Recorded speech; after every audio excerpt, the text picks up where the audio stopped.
мына бір видеоны көріп таң қалып тұрмын да мен. Бұл қалай деп көріп жіберейік. Номері мынау машинаның номері.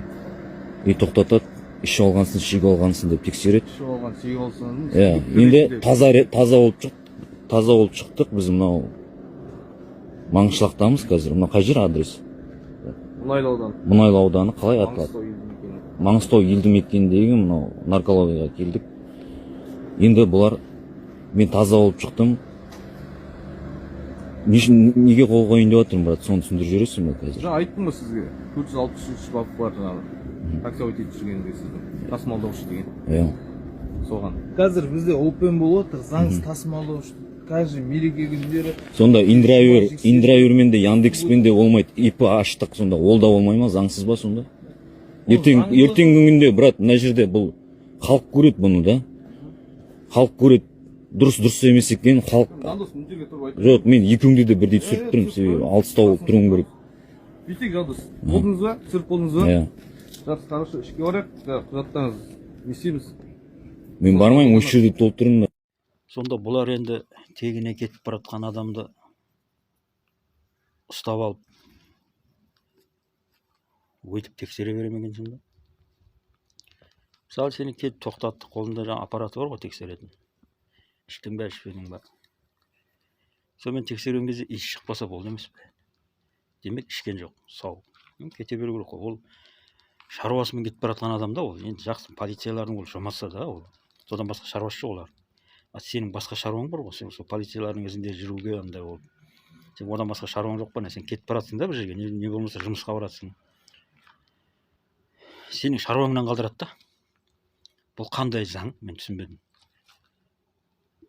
Анау мен тексерген, иіс шықпаған, давай жаңағы медэкспертқа апарып тұру. Ол жерден де иіс шықпаған. Сосын анализ тапсыр деп тұр. Басқа видеоларда бар оның тағы. 3-4 видео болып салған ғой.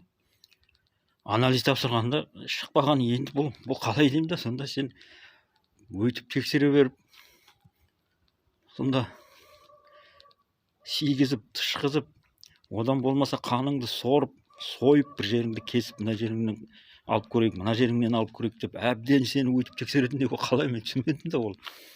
Соны қалай да ішкен қылып шығарайын деп тұр ма бұл?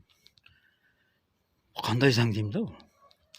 Енді шашал десе, басалады бұлар дейін десең, ол полицейлердің де ол кінәсі жоқ. Енді олардың қолы бос, содан басқа шаруасы жоқ. Заңның өзі солай да негізінде. Заңның өзінде сөйтіп тексеруге ақысы бар болған соң тексеріп тұр да бұл жерде. Сол сені сигізіп, тышқызып, боғыңды лабораторияға жіберіп, оны 2-3 күн күттіріп, өйтіп жүретін біреуді қалай да ішкен қылып шығару деген ол қандай масқара деймін да. Жоқ, сен келе жатсың, тоқтады, күдіктендің ба, ішкенге ұқсап тұр ма, искет анау аппаратыңды. Одан шықпады ма, болды ғой енді.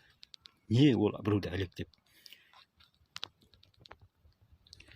Яғни жаңағы таксовать еткенің үшін хаттама толтырамыз деп, тағы екінші бір причина. Ол жаңағы ненің бәрі бар деп тұр, ипім да бәрі бар деп тұр. Енді болды ғой енді, ипісі бар болса, демек таксовать етуге оның құқысы бар. Заңды түрде таксовать етіп жүр. Оның несіне ол хаттама толтырайын деп тұр. Және ішке кір деп, анау обыдық алып барғанда жері бар. Ішке кіргізіп ал, телефонды тастап кет деп тұр. Ішке кіргізіп алып не істейін деп тұр. Ана жігіт дұрыс айтып тұр. Давай онда капотқа барып жаз дейді. Мен кірмеймін ішке дейді. Ішке кіргізіп алып не істейін деп тұр. Бұлар кәдімгі қарақшылық әрекетке барып тұр ғой бұл жерде. Қарақшы ғой бұлар. Ондай болатын. Бұл заңның өзі заңды тоқтатпай ма? Енді өз кәсібін асыра пайдаланып жүрген адамдар ғой, былай қарасаң. Ұят қой бұл. Сол жігіттердің өздері алмай ма соны істеп тұрғанға? Мен таң қаламын соған. Бұл адамда бір сана деген болу керек қой кішкене. Ішпеді ме, болды ғой, жіберші, не істейсің оны? Ішкен қылып шығару керек па, сонда обязательно өйтіп тексеріп, біреуді әлектеп. Бұл кәдімгі басынғандық, кәдімгі біреуді кәдімгі баяғына 3-тік сот бар ғой мына Сталиннің кезінде. Дәл сол болып тұр қазір. Сен кінәңді істемесең де жала жауып мойындаттырып жібереді.